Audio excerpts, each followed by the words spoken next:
Hi, welcome to Wisdom Wednesday. I'm Tracy Newkirk, and today I'm joined by my very good friend, Mark McMinn, who is a freaking all-star realtor in Atlanta. So I'm so excited for you to meet him today. Just hear how he's processing through this great reset. That's what we're calling it here at ICAP, is the great reset on these last 8 weeks. So Mark, tell us a little bit about yourself, what you do, who you do it for, and then give me your top 5 strengths. Cool. Well, again, my name is Mark McMinn. I am here in Metro Atlanta, and we're doing real estate, everything from like what you think of when you think of a realtor, like selling houses, helping people buy. We also flip some houses. We've done a lot of that recently. Really anything that kind of falls in that housing bucket, we have been helping people along the way, but within that, creating a lot of education type content, because for us, that's really been our bread and butter. And so those two are really the gasoline and the engine that pushes the car forward. Excellent. So awesome. Doing that, maybe in a previous life, I was doing a lot of nonprofit church stuff, but gosh, almost 3 years ago, transitioned out of that full time into this sales and marketing position, running a team of 6 agents now, doing a great job here, and frankly, just loving it. So what's the name of your company?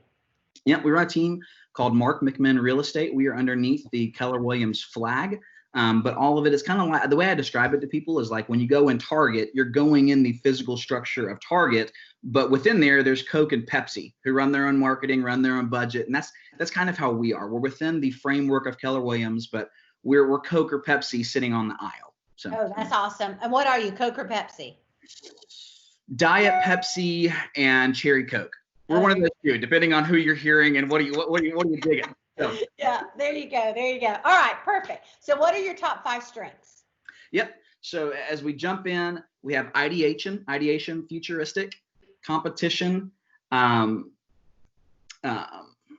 my number 4 here? Why am I drawing a blank, Tracy, as I come on there? Strategic. Yep, strategic and achiever. So let me run that back. So let me just jump into our intro and I'll knock that out faster. Yeah. So cool. 1, 2, 3. Well, my name is Mark McMinn. I'm here in Metro Atlanta. I run a real estate team, and basically we're covering everything that falls under the real estate bucket, whether it's things you think of like buying and selling, but we also do a lot with investors. We flip houses, just really anything that falls in that falls on our plate. And I think for us, and we may get into this, our really bread and butter is combining execution with education. And so we hone in on those really, really tight. That's like the gas and the engine that pushes the car forward. And so we're here in Metro Atlanta running Mark McMinn Real Estate underneath that Keller Williams brand, having a blast. I run myself and then 6 other agents. And within this, we're talking about strengths. For me, it's futuristic, ideation, competition, achiever, and Tracy, what's my last one? Give me my number 5 here. I know it's ideation and strategic because you kill strategic. it. Thank you. There you go. There you go. Strategic, yeah. And so those are the 5 things that really create that framework that I see life through at the end of the day. Like everything comes through that pair of glasses and is understood and consumed through those 5. Excellent. Beautiful. Thank you, Mark, for that. All right. So let me just jump into the questions. What strength is helping you manage right now through this last 8 weeks? Like what strength is really powering you through? Yeah. And man, as you know, of all people, those will kind of interchange and one will feel like the other often. And so I think for me, having spent a lot of time here in the office, thinking through that intentionally, what am I observing in this moment? Something that may look strategic may actually be futuristic or vice versa. Mm-hmm. And so filtering through those to really actually understand what I'm seeing in that moment is a really, really big help, because it can almost be deceiving in a way. If I see futuristic and I think that's strategic, having those misaligned and misunderstood can actually cause a problem. Yeah, absolutely. I would think in the majority of my time sitting at my desk, paper and pen, hammering away, has really been futuristic and ideation first. And that's intentional. The phrase we use is the heart decides, the brain justifies. Mm-hmm. And so we're really wanting to lean into that heart piece. And then once we land there, seeing where's the consumer feeling? What are the emotions running through them? Then we combine that with a strategic piece that allows us to take that to an execution achiever stage. Excellent. Well said. Well said. Just like a good strengths coach would say that. So excellent job. Okay. Like all of us, we're feeling tension, right? There's some tension in our strengths that are not working in this stay-at-home, remote work, loss of freedom situation. So what strength is hindering you right now? Yeah, achiever, all day long. And because there's so much in me that is wanting to push gas. You know, I'm the person, right or wrong, who I can go all day long. Like the unhindered, unhealthy basement version of Mark is just like, hey, let's work all day long, not sleep, live off coffee and Oreos, and we'll be okay, you know? Yeah. And so like that has been in my spirit. And frankly, the way I've dealt with that is a healthy understanding of, in this season, I am forcefully having to step back on certain things, but forcefully applying gas in other areas. Be that self-care, like spending more time as a dad and a husband and reflecting on my own habits and disciplines and personal health, or be it things like going over here in my studio and filming out more video content, creating pieces of video that are going to exist and bring clients for the next 10 years, you know? And so it's that's been the biggest challenge, because those pieces do not have an automatic dollar effect on my bank account and my team's bank account. But they are things that will bring a massive return, and likely even greater return on the back end. And so for someone like me, owning that, not just verbalizing it, but owning it, has been massively important, because it's not my natural wiring. It's just not. And so owning that has been massively important. I think that's one of the things for us as entrepreneurs is we're at home. And so we've stopped this like work life, like it's in a box, like waffles. We're all spaghetti now. So it's all working. So we are really having to, you know, be present, be there, understanding. That's kind of leads me into my next question. What strength is helping you to be present? Just not to be in tomorrow, not to be in next year or 6 months from now, but just enjoying the moment with your family, with your kids that you've been given. Yeah, that's the question. And I think for me, it's really been two things that I described similarly, but seen through life lived. And what I think all of us, we observe life through the lens of experience and through our skill set, through our strength set. And for me, and without like delving way deep down in this, when I was 21, my dad passed away, and watching how legacy unfolds became massively important to me. And so the question underneath what you asked is, how does legacy happen? And so for me, it comes through the lens of seeing the future and knowing what is the best version of Mark. Like I think about my funeral. What do I want to happen at my funeral? What do I want my kids to inherit? What do I want the people who are on the front row of my funeral, my family, what do I want them to think on that day? And then you reverse engineer that and you just go create it through strategy.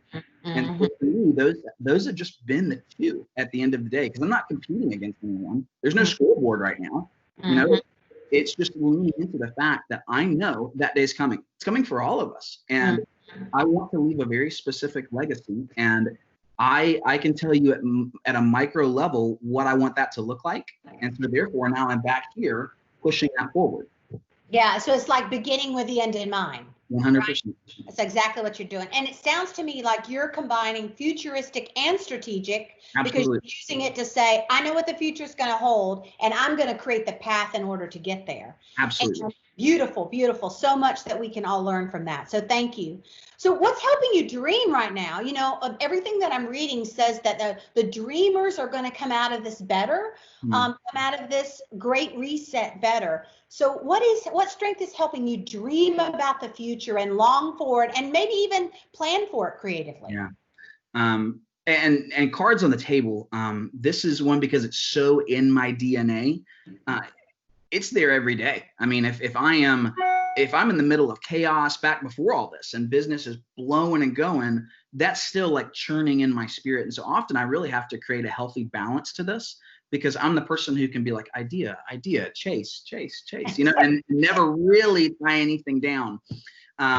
But I think some disciplines that I have within this conversation that are actually very healthy is there are very specific voices that I allow to speak into my life, whether it be through personal relationship where I actually know and I'm having a live conversation with these individuals, or people through books, through podcasts, through video content, where I'm intentionally prioritizing their voice over others. And I'm grabbing a hold of those ideas and asking, how does this apply to me? And how should I execute this in my local context?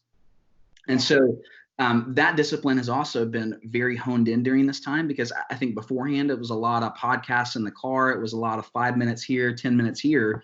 Whereas now it's put the kids in bed, go get on the treadmill and hammer out a podcast where I'm a lot more focused, or sit on the back porch underneath the fan and read a book. You know, it's just a much more focused, reflective time rather than I'm going 95 miles trying to grab something as I go. Mm-hmm. Yeah, it's like grab and go, and now it's like sit in it. It's marinating. It's not fast food. It's marinating. It's dealing with that steak on the Traeger rather than going through Longhorns and grabbing to go.